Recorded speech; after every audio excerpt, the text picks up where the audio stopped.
Thank you very much. Our next speaker is Mrs. Adinolfi. Thank you very much, President.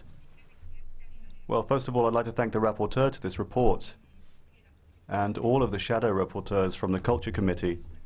Well, I think it's a bit of a shame that the Commission didn't manage to present its own opinion.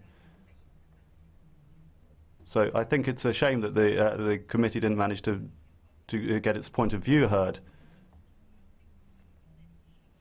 Now, I was present at the last meeting of shadow rapporteurs, and I think I was quite disappointed. I hope that this sort of thing won't happen again, and that the Culture Committee can have its voice heard loud and clear, ideally as an associated committee rather than simply as the author of an opinion. Thank you very much. And now Mrs. Comodini. Thank you, Chair. Europe's richness in cultural and linguistic diversity. Thank you for your speech.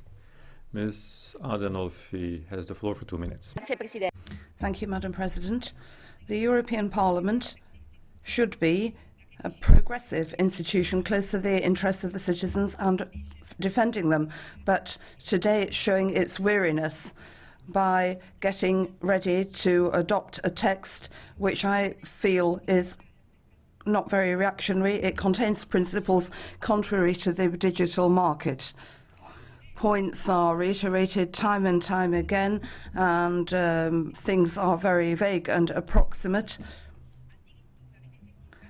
We have talked about the need to confirm the right for private property as the very basis of modern society. But shouldn't we be talking about the digital world and the world of authors being adapted to new technologies and the digital market? But what have we done? On the contrary, we chose carefully these adjectives so that we change everything without actually changing anything at all, frightened by the fact that any little breeze could become a strong wind, and there's no point talking about the responsibility of digital users or people on the digital market or any robust enforcement, because it runs the risk of being quite the opposite, as well as very dangerous to basic rights.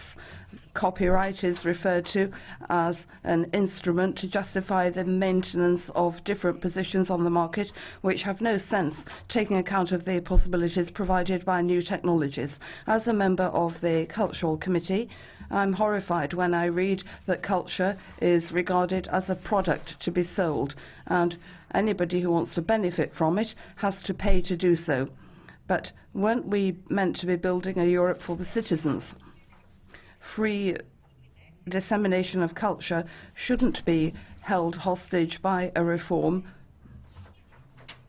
Who is afraid of introducing exemptions to copyright and defending the public interests? Colleagues, I cannot be happy with this text, and I think it's my duty and that of all European citizens to do more than this. The next speaker is Ms. Boutonnet. Mrs. Adinolfi. Ms. Adin. Card, do you accept? EB. Please. Mrs. Gardini.